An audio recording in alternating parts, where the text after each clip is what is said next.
Welcome, everyone, to Beyond the Crucible, the podcast that dares to talk about setback and failure, but not so we can commiserate. It's so we can elevate.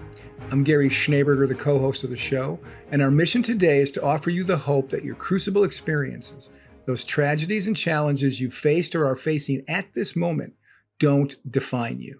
They refine you. They did not happen to you. They happened for you. And I don't know many people, I probably don't know anybody who knows that better than the founder of Beyond the Crucible, the host of the show, and my friend, Warwick Fairfax. Warwick, it's been a bit. We've been in our summer series, Crucible Hacks, just ended. We haven't done an interview in a while, so I hope we're not too rusty. I don't think we will be. I don't think so, but very much looking forward to this. It should be a lot of fun. Yeah, this is going to be, this is a great story to start off again on with interviews. That's because our guest today is Katie Jesionowski. Katie Jesionowski is the Chief Marketing Officer at Total Family Management. She spent the first 7 years of her professional career in advertising, where she specialized in media planning for brands like JP Morgan Chase and Verizon, just little companies. From there, she took 2 years off after the birth of her twin daughters before co-founding an organic kids snack food company that she ran for 10 years with her best friend.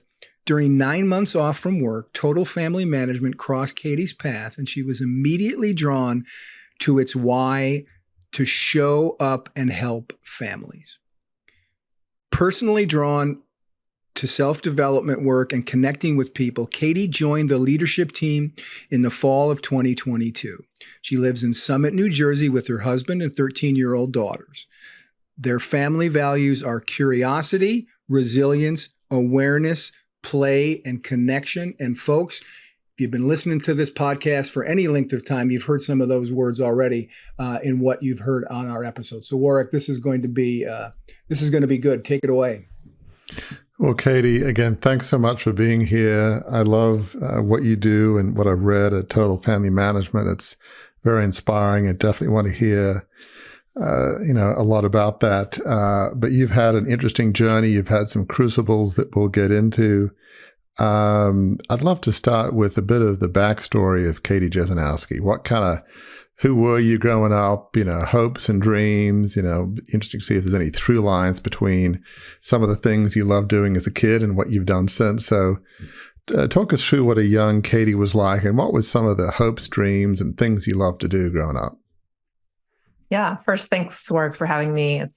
I love the conversations that you're creating here. So I'm excited to talk to you today.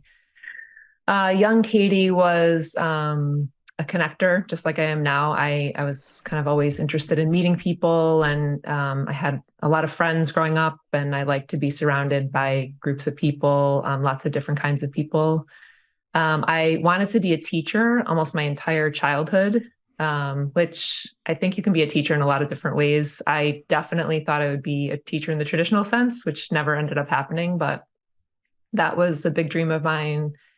I was really creative. I like to write. I like to infuse music into things. And I think that, who I was as a kid is a lot of who I still am. And I've just found different ways to express those interests, maybe in a different sense than I thought I would.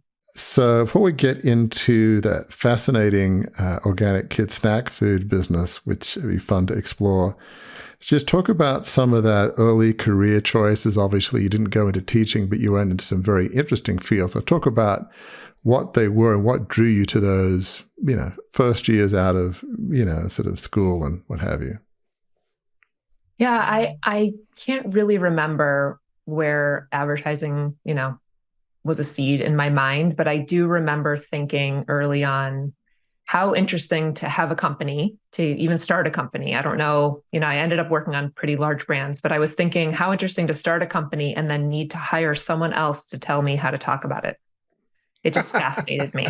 Like, how could that be, right? Who could know it better than you? And so I was very interested in advertising, and I wasn't quite sure where I fit or what I wanted to do, but I just wanted to learn everything I could about it. And so I went to a liberal arts school. There really wasn't, I was surrounded by people going into banking and consulting, and I had to kind of forge my own way, which turns out to be something that I love to do. So I found an agency through tons of grit. And it was a small shop that I got to learn how the entire operation worked. And I ended up in media planning, which I think was a great fit for me for a lot of reasons. And then I moved to Chicago and worked for a big agency there. And then I ended up moving to New York and working for another big agency there. And I just got all of this great experience learning how all of these brands are doing the exact kind of same practices and exercises to get the word out. And I think all of those lessons served me in the other things I ended up doing, including my role today at Total Family Management. So it was a really fun learning curve for me. And it was very creative, which I loved, being able to use, that side of my personality. So I had a lot of fun in advertising those 7 years. Talk about how in the world you got into this organic kid snack food business. What was the origin story of your desire to get into that? Yes. So I was living in New York in Lower Manhattan when I got pregnant. And I was in this online moms community where there were all these subsets, which is probably true of any community, but in New York, you can literally find anyone that's doing exactly what you're doing because there's so many people. And so there was this subset of moms to be pregnant with twins delivering in these 2 to 3 months. And one of the women in the group sent out an email and said, does anyone want to meet up in the morning? And 4 of us showed up at this little coffee shop and just, poured our anxieties out on the table because we're all first-time moms having twins. And one of the women in the group, we became close friends. She was still in investment banking, but she was taking a little bit of time off after the children. And then as the weeks went by, she confessed that she was thinking about leaving.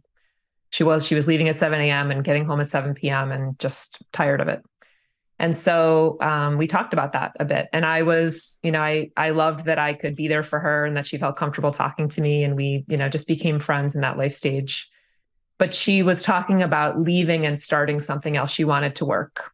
And I was in this point in my life that I was very firmly a stay-at-home mom, and no one was going to tell me otherwise, because it was this thing that I decided long ago that I was going to do. And even my husband, I remember him saying, if you change your mind, it's totally fine.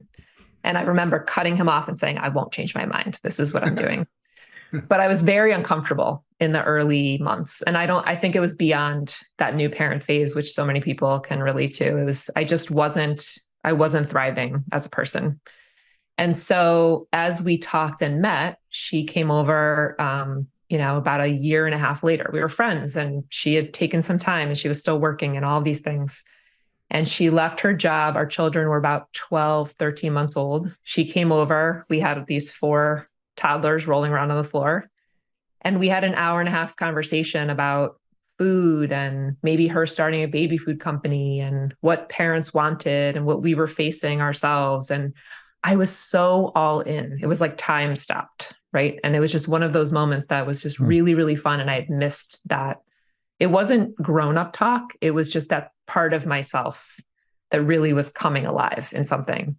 But I didn't consider it as anything other than that, truly. And she left. And as my husband and I were making dinner that night, she sent me a text and said, do you want to do this with me? And I looked at my husband and I showed him the text. I said, do what?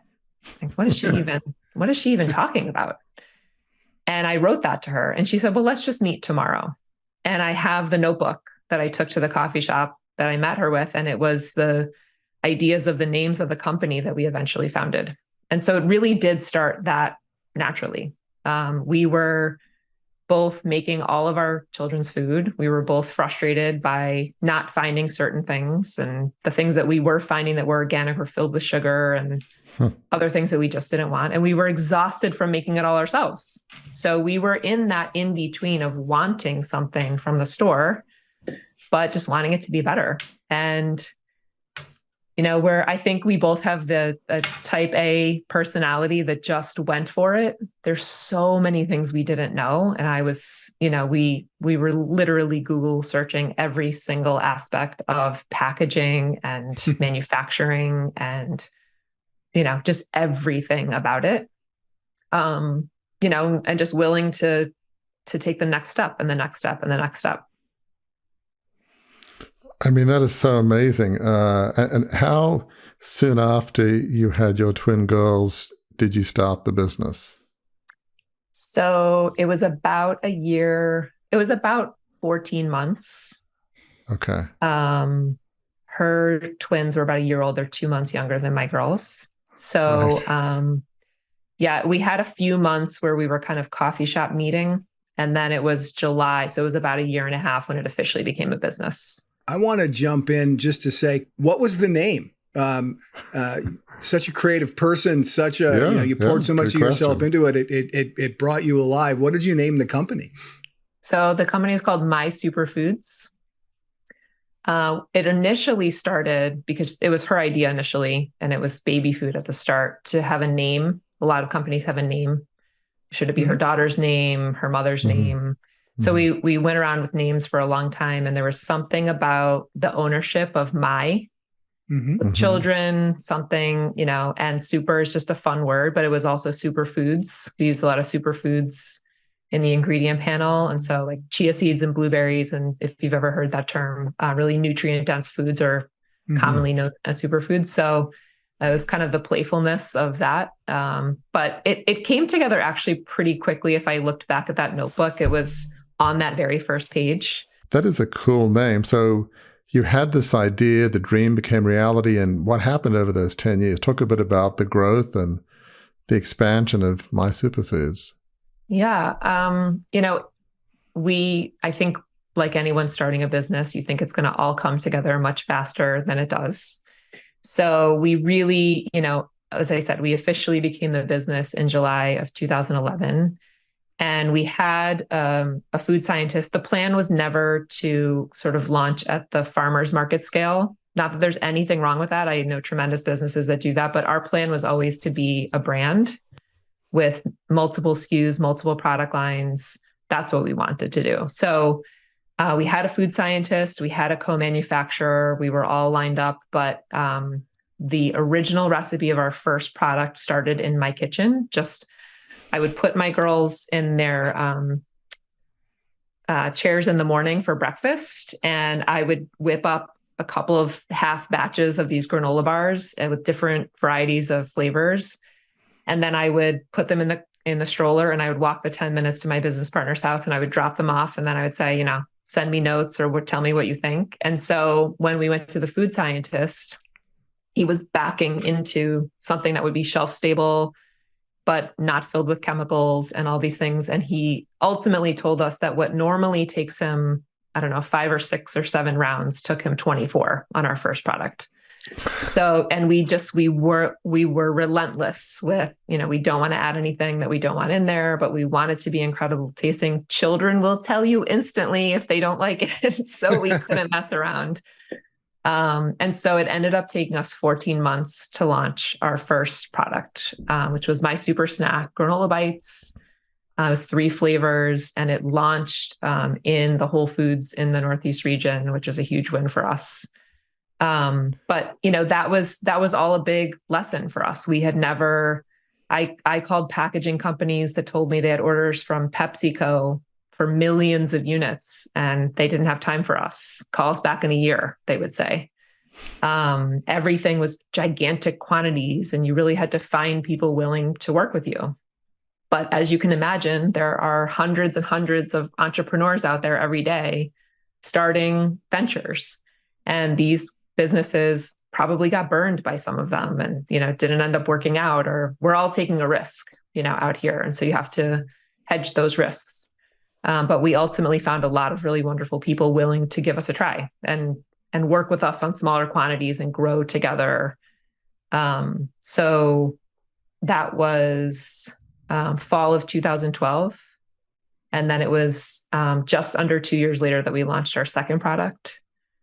And we just always were, working toward building that portfolio of snacks.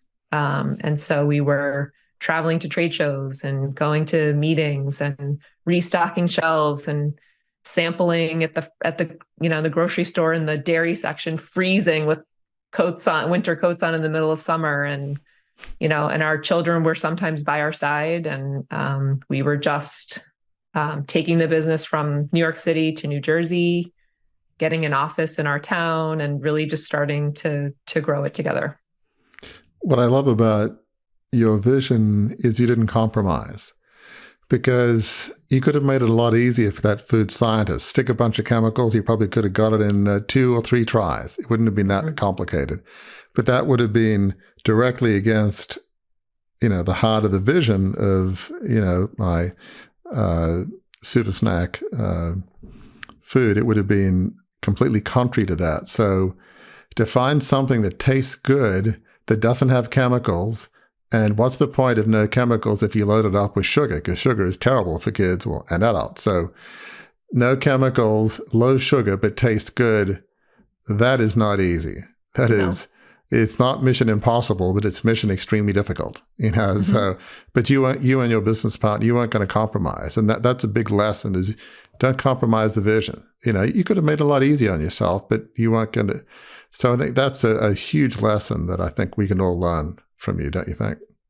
I absolutely agree. I mean, you have to compromise on a lot of things, but there have to be those core values, right? What do we stand for? What we wanted to create a company that parents and, for us, it was mostly moms doing the shopping.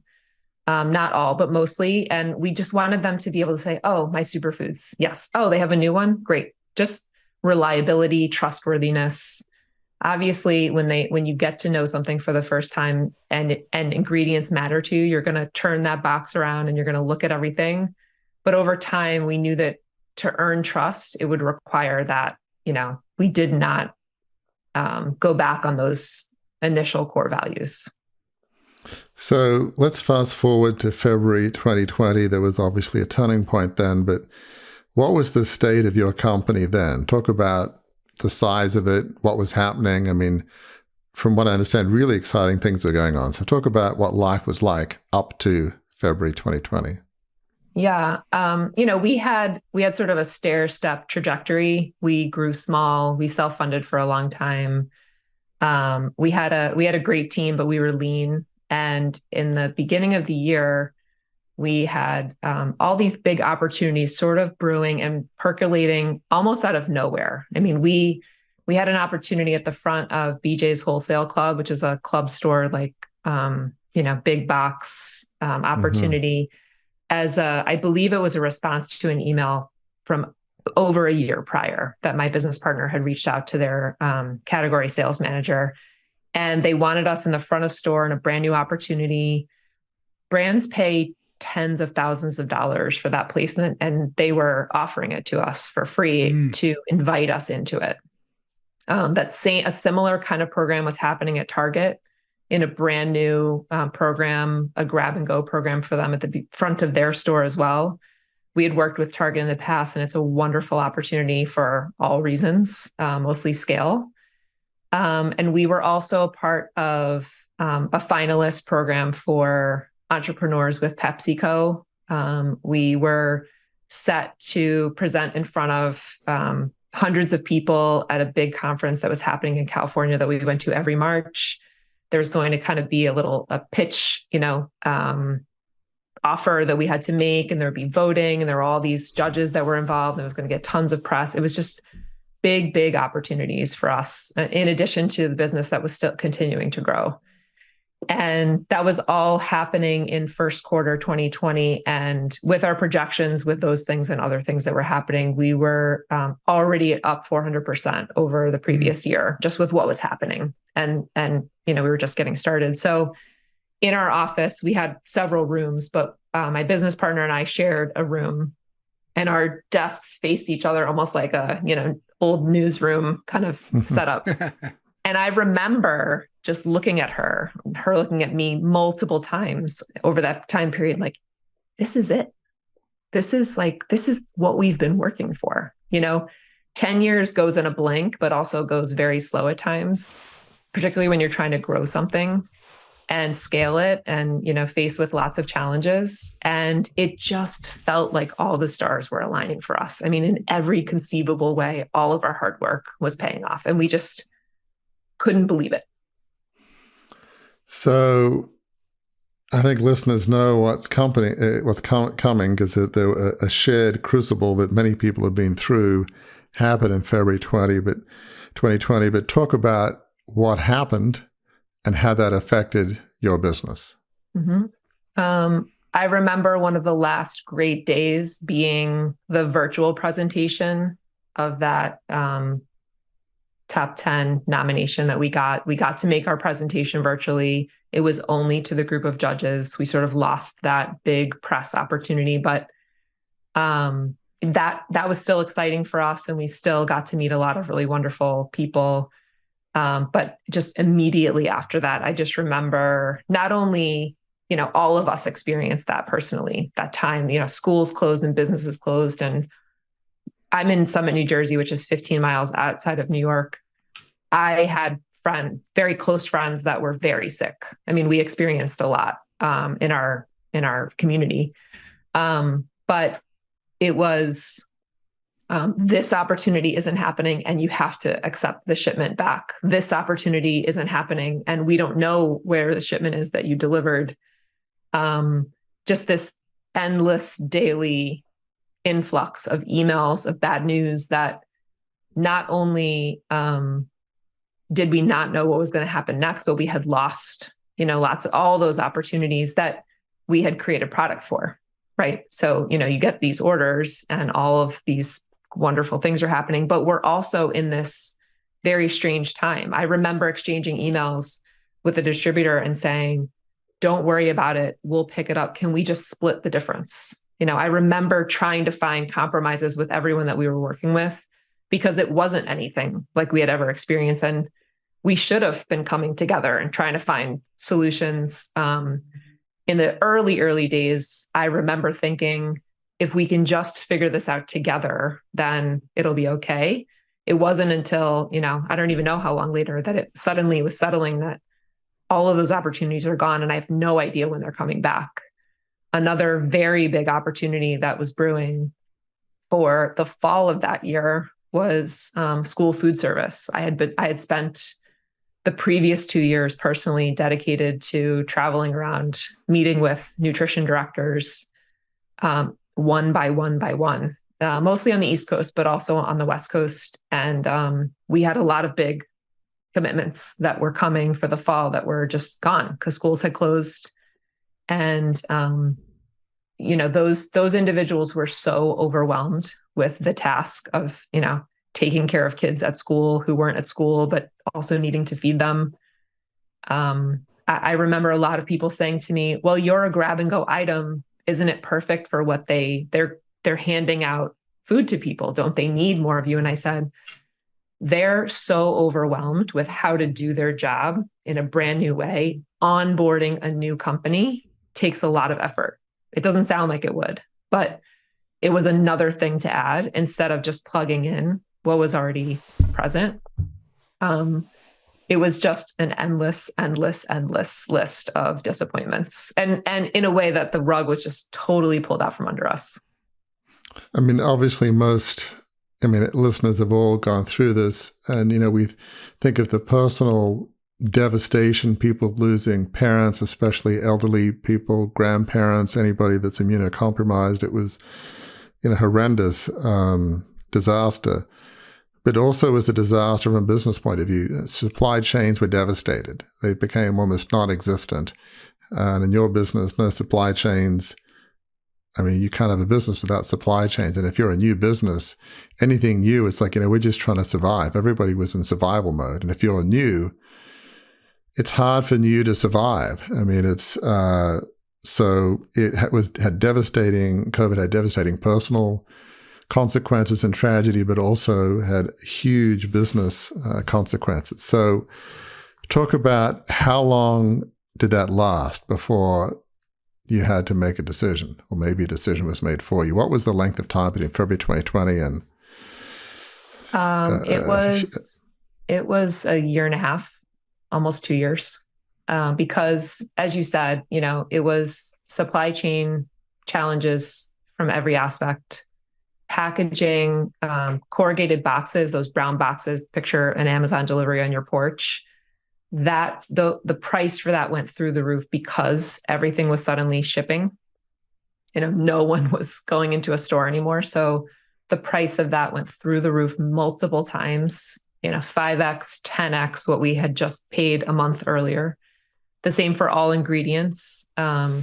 Every time you saw news about, containers being stuck in California, or, we were affected by those things. But as you said, being a small brand, even after 10 years compared to a company like, General Mills or any large food company, they were struggling themselves, right? They stopped making several brands themselves, but they had sort of a much higher view of what was happening. We could feel all the time that there was a wave brewing behind us, but we couldn't see it. And so it was that lack of preparation. We could never get out in front of anything. It was just constant waves crashing down on us unexpectedly. And so the final straw was our manufacturer. They worked with a lot of really large brands. They were wonderful and grew with us. And, that was always a good relationship, but their demands for how large our production runs had to be just kept multiplying as well. And so it was pretty much overnight. It went to 12x what we had been currently doing. And we had spent that year, probably the last 6 months, doing a lot of outreach to investors, telling our story. We needed so much capital to keep it going, to keep up with all those rising prices. And we heard from so many people, if you can just hang on a little longer, this is a great company and a great idea, just a little bit longer. But what kept happening is a little bit longer just kept moving. The target kept moving because the challenges never let up. And in many ways, I think there's still challenges, 3 years later. So it really was about a year and a half that we just, it was that last call of a 12x production run. We couldn't afford it. So we had to make the decision, or I guess it was made for us. Which was what? The decision was made to close the business. So obviously there's the financial tragedy. You put, 10 years of finances, both you and your business partner, and that obviously I'm sure had consequences, but then there's the emotional, there's a sense of failure, there's, at least for many people, there'd be this sense of anger, the sense of, but this is truly a product that the world needs. This is so unfair. I mean, kids need this product. How come somebody wouldn't believe in us enough to give us another 6 months or another year? So talk about, I guess there's the financial aspect, but the sense of failure, the sense of anger, the sense of frustration. We had friends and family, investing in our dream and in us in so many ways. But that's very, that was always this dark, cloud that weighs on you, because it would be easy to say that it was a really smooth 10 years, but of course it wasn't. There were plenty of times in those 10 years that it was like, are we going to make it through this? And plenty of tears, honestly, that, it's very hard to run a business. And so, but this was completely different. It was so much harsher and it felt so much more unfair, because, I don't want to speak for my business partner, but to me, the sense of could I have done something different was always present in past challenges. It was absent for me in this one. It felt like this thing that was completely out of my control. And that felt worse to me, honestly. I lost my dad 7 years ago. And this was as close to the grief that I know maybe someone would be listening and say, come on, like relax. But it really was such a big part of my life. It was everything my children knew. me to have grown and created, and they were a part of it. It was an enormous part of our family and something I was so proud of. It was, the biggest thing I'd ever created professionally. It was, I just got a phone call 3 weeks ago. I had a voicemail on my phone from a mom who was just saying, my children are grown. They're in middle school. I came across something that it seems like your business closed. I just wanted to leave you a message and tell you how grateful I was to have your snacks in our house. My children loved them. It meant a lot to me. Like, she was just calling to say that. I got phone calls like that all the time. And I ran our social media, and I had my face in videos, and I would hear from families. So it was deeply, deeply personal. It was very difficult. It was so much grief constantly. And we were still in this state of, just everything happening in the world. And personally, my children's school was still in flux, and all these things were happening. It took a long time to process what had happened, to go through, like you said, that anger, the heartache. My husband in that time told me that it rings in my ears all the time.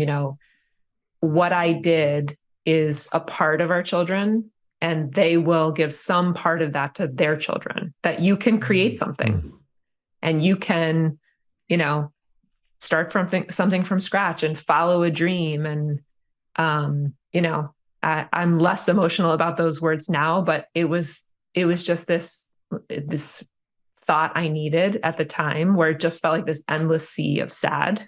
Why is this happening? It was that optimism that maybe there is something here that can be saved when everything else is ash.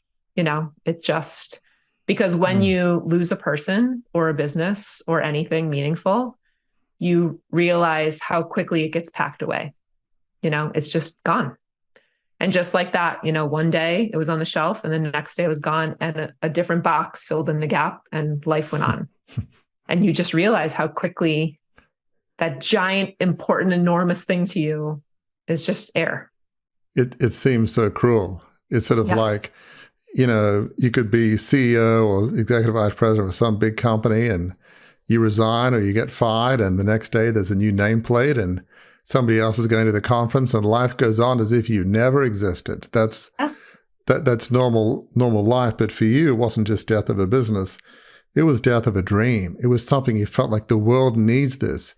There's all this junk food that's harming kids, and more medical research shows, the link between, cancer and, chemicals. And I think doctors are beginning to think, maybe there's something in this, the research is pretty, at least from my perspective, becoming more conclusive. So it felt like this is death of a dream. This is death of something that kids need, moms and dads needs for their kids' health. This isn't just a business. So when a dream dies that you feel passionate about, it feels like part of your sense of self dies, part of your identity.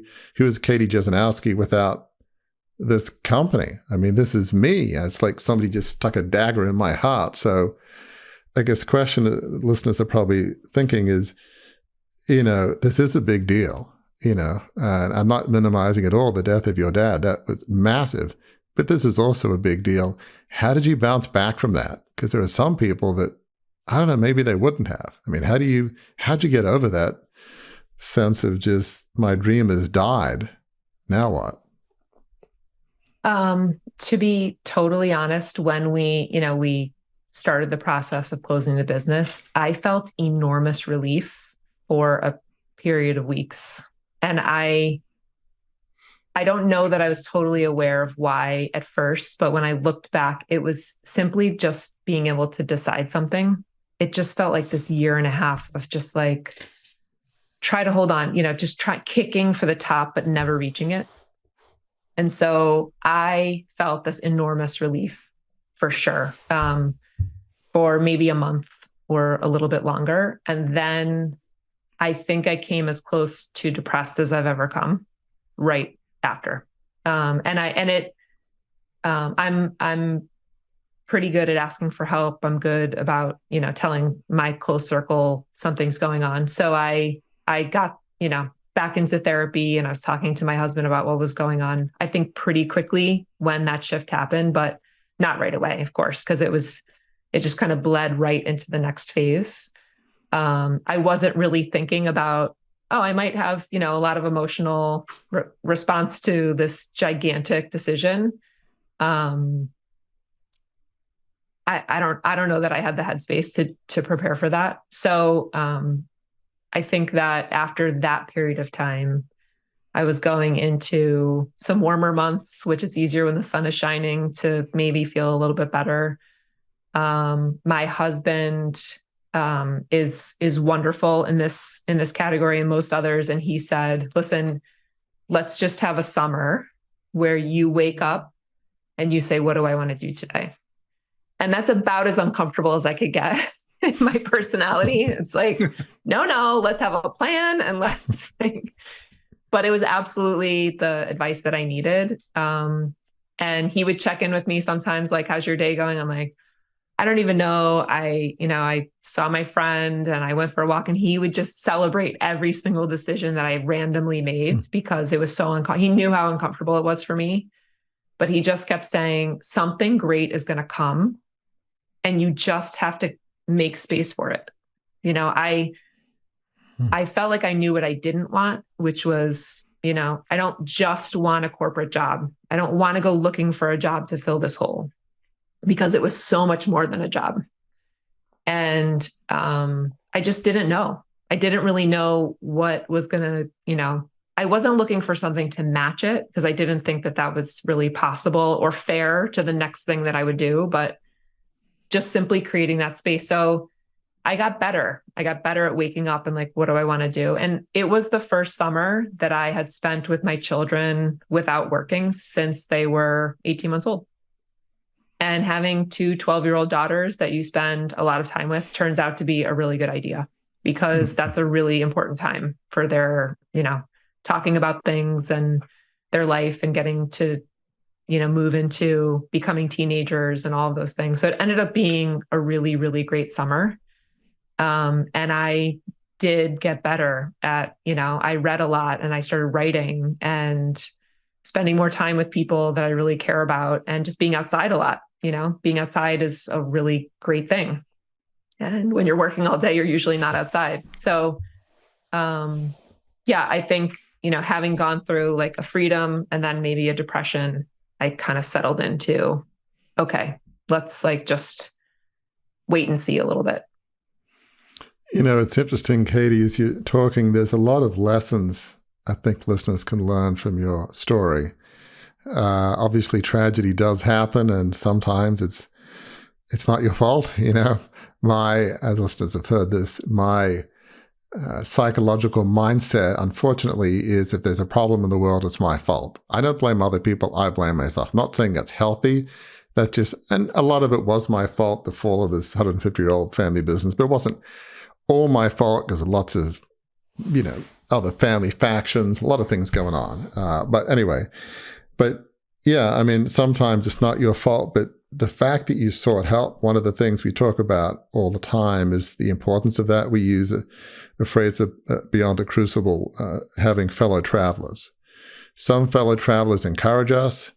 Some we complement us, as in have skills that we don't have. So let's say if you're marketing, maybe somebody else is good at finance or operations or whatever it is. But you had fellow travelers with you, sort of the ultimate one, and a spouse, partner, sort of cheerleader walking with you, just offering such wise advice of just, celebrating each walk in the park, each coffee with a friend, saying, let's just be present, spend the summer with the girls. Just such good counsel. And I'm sure you had friends you were having coffee with and all that offered, probably, I don't say equally, but, probably up there with really good advice. Mm-hmm. And I've certainly have in years in the early years after the takeover with counseling and all. To me, seeking counseling and help is not a sign of weakness. It's a sign of strength. It's a sign of I'm worth it. My kids are worth it. In your case, my husband's worth it. I'm not going to just stick my head in the sand. I'm going to do something here. So I think it's a sign of great strength that you did all that. So there's a lot of lessons that people can learn from your story. So does that make sense? I mean, I feel, well, let me just, if somebody asks you, what are the lessons I guess maybe I summarized some of them, sorry, but what are some of the lessons that people can learn from your story? And another off-the-wall question, was there any blessing about what happened? Because it's a word I never would have used, but I can't tell you how many guests I've had on this podcast who said there was a blessing what I went through. Even people who suffered physical tragedy. Don't ask me to explain how that could be a blessing. I can't. I can tell you people have said it.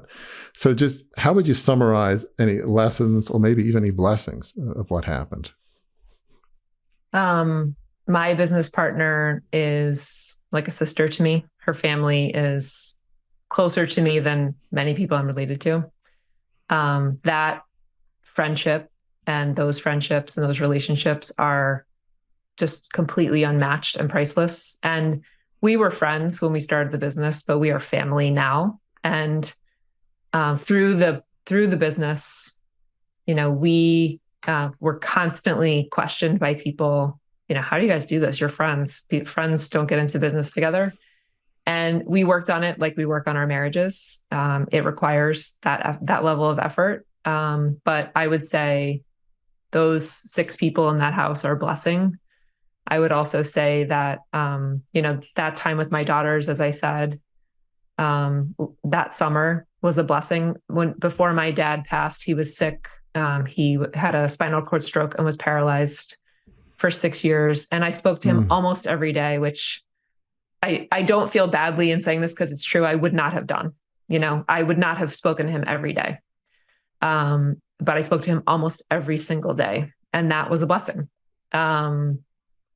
I would say that I would go back and do it again. So that has to be a blessing, that it was worth that pain and that anguish, that I would very confidently say I would go back and do exactly the same thing again, because there was something, I loved advertising. I found it to be really interesting, but there was something at the end that I could see. If I stayed there for my entire career, I could see it. And it just wasn't as exciting as the beginning. I just kind of I would just do this at a bigger level and maybe get paid more and have more people to tell what to do. But it didn't really feel that different to me. I was always looking for, can I be on the new business team? And can I go see what they're doing over there? And I went for it. I've had hundreds of people over the years come up to me and say, I have this idea. Can we meet? Can we talk? Can you tell me how you did your thing? And almost none of them have done anything with it because it's very hard. And I would probably have not done it alone. I was lucky to be asked to join someone else, but I did it, and I'm proud of that. And my husband's right. It's something that my daughters got to watch. And as I've talked to different family members, there were entrepreneurs that came before me that I didn't know were entrepreneurs. And there will probably be entrepreneurs that come after me. That's something that's really like a family value to me. I think that's, curiosity and creativity and connection. Those are all important words to me. So in the very first year of the business, my husband came into our New York City bedroom where my desk was, and he said, "Are you just going to be working every minute that I'm home?" And that was like a dagger because he was right. And I looked down and then I looked at him and we had a very important conversation about priorities and what I felt like it would take to grow the business, but what was important to our family. And obviously he's my biggest cheerleader. And, we know that we can do a lot of really cool things with each other's support. So that's a blessing too. Boy, there's so many thoughts that are going through my mind. I guess one is we often think of the destination, right? If only I could get X millions in sales and get into Costco, Sam's Club, and gosh, how about, international, stuff in the UK and Europe and Australia or wherever, and there's the next level, and nothing wrong with any of that. But I often feel like the destination is overrated. It's the journey, because ultimately, even if your business was incredibly successful, pretty much all businesses end. If you look at the, I don't know, whatever the Fortune 500 was in 1900, I don't think any of them are around. Maybe there's one or two, but almost none of them exist. So another 100 years, a lot of the businesses won't exist. We all have an end date. So at some point, you would not have been involved with that business. Either it would end or, we all pass away. I mean, so there's going to be an end date one way or the other, right? And ultimately, we talk a lot about legacy. People weren't going to be saying, gosh, let's say COVID never happened. The business became 100 million or more, and here are all the numbers. I'm guessing as part of your funeral service, people aren't going to be giving numbers. Even if it works successful, they're going to be saying, Katie Jesionowski was an incredible, wife, friend, mother, the character, her inventiveness, her courage, her daring do, willing to take on anything. That's what's going to be in the message. It's not going to be numbers. So anyway, you get what I'm saying. Forgive the mini sermon, but I feel like destinations are overrated. I'm all into goals and planning, but ultimately, you had such a remarkable journey that it's valuable lessons for your friends and kids. And so, yeah, does that kind of make sense? The destination can be overrated a bit. Yes, I totally agree. And I think that's why it's not surprising that I feel like I would do it again, because it was a fun ride, and that's still true. I can acknowledge the fun and still feel the pain at the same time. So let's talk about what you do now. So total family management. So I love that concept, and I love kind of, what you have here about, meaningful ways to support your favorite team. Every family deserves to have healthy, happy, and connected relationships. So from what I understand, your sister, was, and I guess is CEO. Talk about how, I think it's a fun story, how you got involved in that. It was also an interesting start of a venture. Yes. So it was last summer, a little less than a year ago, or a little more than a year ago, I guess.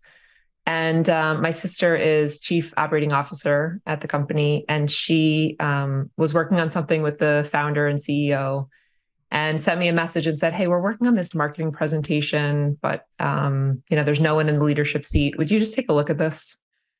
And I knew a little bit about the company, but not much. And I always said, sure. So I looked through and I had a bunch of notes. So I wrote a bunch of notes and then I sent it back. And she said, oh, this is great. Thanks. And the day ended. I went to sleep. I woke up the next morning at 6 a.m. thinking about it. And I came down to my office, turned on my computer, and just wrote a new presentation, and had a really fun time. And as you remember from a few minutes ago, I was in a season of like, what do I want to do today? And that just so happened to be the thing I want to do, which probably sounds super weird to people, but was really wonderful for me that day. And I sent it to her, and she emailed me back at whatever, 7:30 or 8 o'clock or whatever time it was, and said, he's going to love this and want to talk to you. So we had a conversation, and we probably spoke for an hour, and I got to know, what the business was doing, and, what family coaching, the idea for how to show up for families and support them and create meaning in relationships, and just this whole brand new idea of supporting families in the way that executives have support for coaching, and businesses come together quarterly and talk about what's most important to them. And these are very well documented and understandable practices for so many of us, but no one's really talking about doing it for a family. And I don't know if it was that day, because I was headed on a 2-week vacation, or shortly after, Alex Kirby, who's the founder and CEO, asked me to join the leadership team. And I had such a hard time with the question because I was absolutely not looking for a job. And I didn't really know what that meant or what, it was just very confusing. It felt like something that was so interesting, but I didn't really know how I was going to figure out the next step.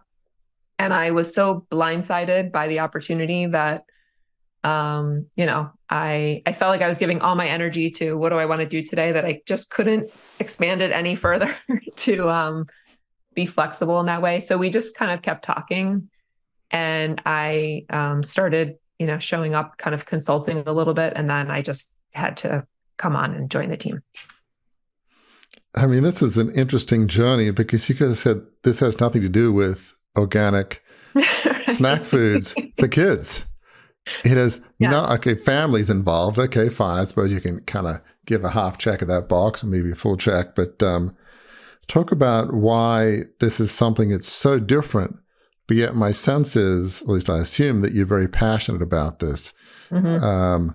Why is this what you do, what Total Family Management, why is this important? Why is this something, you're the chief marketing officer, so I'm sure amongst other things you do media planning and, different guys, if you will. Why does it matter? Why is what you do, what this organization does, why does it matter?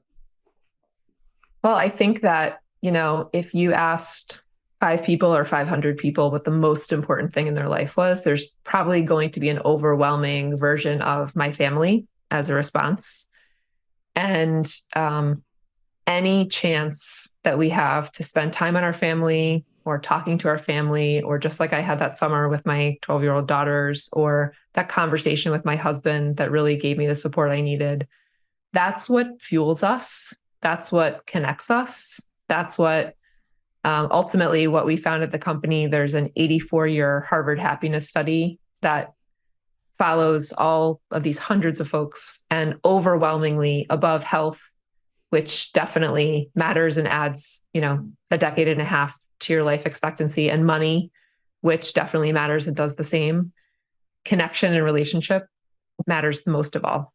And that leads to longer, happier, and ultimately healthier lives. And so if that's true, which just feels true, but it actually is true, then why aren't we spending more time on that? And it just, if we go back to the very beginning of the conversation, I am a connector. I enjoy being around people and supporting people and having conversations like this. Honestly, this is so much more fulfilling to me than, I don't know, debating, gossiping something that's happening in the local community, or, frivolous conversation about the heat wave that we're experiencing right now. And so I just think that what I've seen in a year is that every time a family has these conversations that we're encouraging them to have, they're blown away by how much they've wanted to, but just either didn't know how, or weren't creating the time for it, or, just sort of felt like maybe they were waiting for something to happen to force it. I pulled a testimonial off your website from someone named Candace, who's a client.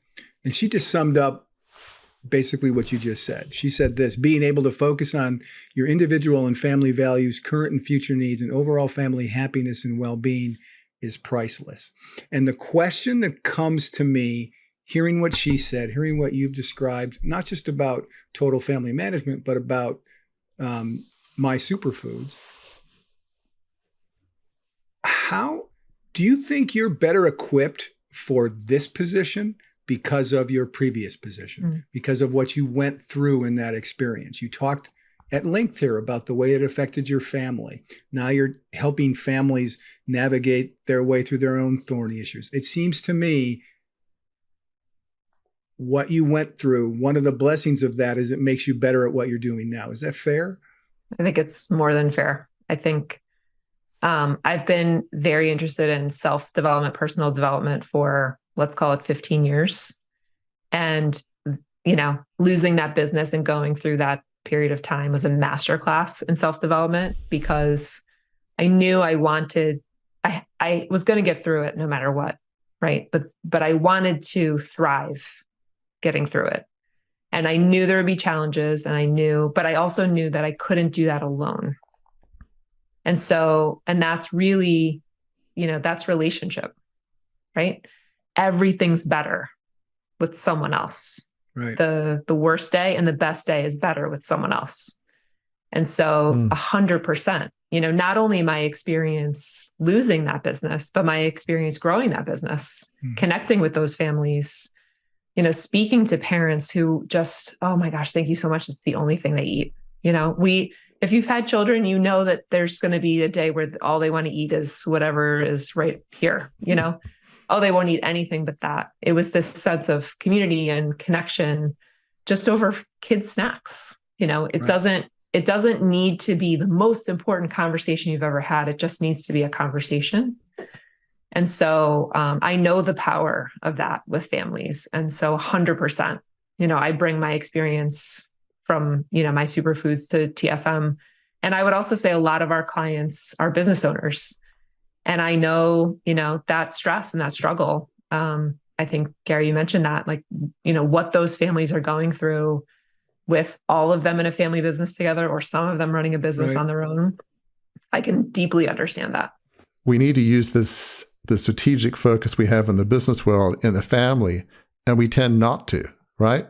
Mm-hmm. You work with very smart people that are not having basic conversations, that if they did that in their business, they'd either be fired or it would fail, even without COVID, right?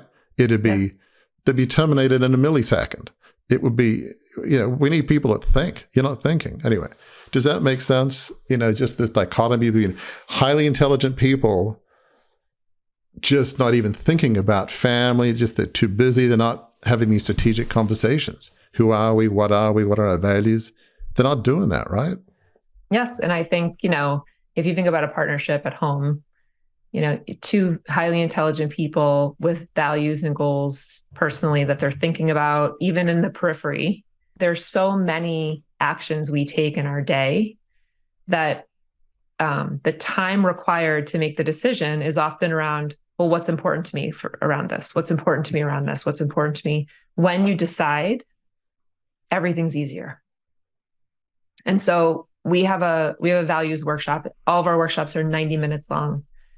I give this example a lot to people because it was so eye-opening to me. My husband and I have a coach. We go through the workshops. It's a benefit of working here, and I love it. I've learned a lot about myself in the process. But if you had asked me 5 minutes before values, Katie, do you have values that you raise your children by? I would have said, Warwick, I 100% do. And if you said, great, what are they? I would have paused my pen over the paper, and then I probably would have written down 25 words or stumbled around and said something like the good ones, because I don't know what they are or what they were. I know now, but I didn't know what they were before. And the reason is because I never really thought about that before. And it's a great measurement. It's a great tool. So once my husband and I went through 90 minutes of negotiating a list of 72 words, our list of 72 words isn't a perfect list, but it's a way to get you a great answer, which is yours, sure. Right? That's all. A success in that workshop is coming up with your list. That's all that is. And so now one of our values is play. We have 13-year-old daughters. Play looks very different now than it did 6 years ago. Play was super easy 6 years ago. My husband just reminded me a couple of weeks ago, we need to rethink play. And I said, you're right. We do need to rethink play. How are we? Because play isn't just what I think it is. It's what all four of us do. If that's a value for our family. And it's just a small example of a giant idea, which is once you're looking out onto a horizon of whatever, we encourage 5 words. If you want 4 words, if you want 6 words, that's great. So once you're both looking out, or all of you are looking out at the same words, you're moving in the same direction instead of maybe we're going this way or that way. It's just a way to align and free up time on all the decisions that you make throughout your day and your life. And ultimately, you want to have a sense of, are we living those values? Yes. Bumper stickers are sort of irrelevant. What would our kids say are our values? When our kids look at us, would they say, yeah, mom and dad, or however the family structure is, they're they're living those values. They are those values. I learn our family values not so much from what they say, but how they live. Yes. I mean, that's the ultimate goal in a sense, right? 100%. I would be incredibly remiss in my responsibilities as co-host if after all this conversation about total family management, I did not give you the chance, Katie, to tell people how they can find out more about it online. How can they indeed find out more about total family management? Yes, if there was someone listening right now that wanted to get a dedicated coach and sign up for TFM and experience, what we're doing for families, you can go to totalfamily.io right now. Scroll to the bottom of the page and sign up in probably 2 minutes. It's a really easy process, and you could definitely get a lot of information on our workshops. We have 8 foundational workshops in year 1, where you meet with a private coach, just like this setting, in a virtual setting, and just start to have all these conversations around what success looks like for your family.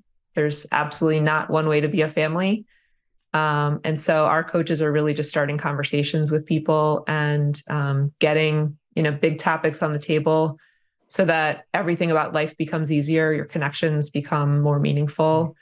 And there's a lot of really exciting information on the website. Thanks for asking.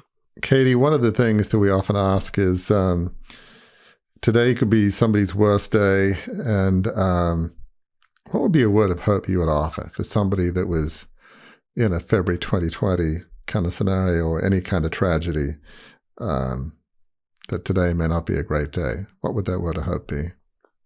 I would say that you're not alone, even if you feel like you are. There are other people that are going through what you're going through right now, or many who have gone before you. And if there's someone in your life that, can sit with you in the darkest place, then that's the first phone call you should make. If you're lucky enough to have more than one of those people, then call them too. Because you don't have to sprint out of this to the next thing. You don't have to force yourself to be okay if you're not. And there's, lots and lots of great therapy solutions that I found too in my journey and have used in my life that, you don't have to know someone. You can find someone that you don't know. But that it's probably better to go slower than faster when you're right in the middle of a dark place. And that's the easiest way to ensure that you'll get out of it. I have been in the communications business long enough, folks, to know when the last word on a subject has been spoken. And Katie Jesionowski just spoke it. Thank you for spending this time with us at Beyond the Crucible. We don't take that lightly. We have now, this is our 181st episode. And if you've been, no matter how long you've been with us, these are the kind of stories that we bring to you. People who have overcome very difficult things and then launched very impactful things, what we call a life of significance. So keep in mind what you just heard Katie talk about here on this show, that her Crucible experience was difficult. It was tough. We know yours are too, but it was not the end of her story, and your Crucible experience is not the end of your story. In fact, as Katie's life proves, it can be the start of a new act in your story that can be the most significant one ever, the most pleasurable act in your story, because where it leads is to a life of significance. If you enjoyed this episode, learned something from it, we invite you to engage more deeply with those of us at Beyond the Crucible. Visit our website, beyondthecrucible.com, to explore a plethora of offerings to help you transform what's been broken into breakthrough. A great place to start? Our free online assessment, which will help you pinpoint where you are on your journey beyond your crucible and to chart a course forward. See you next week.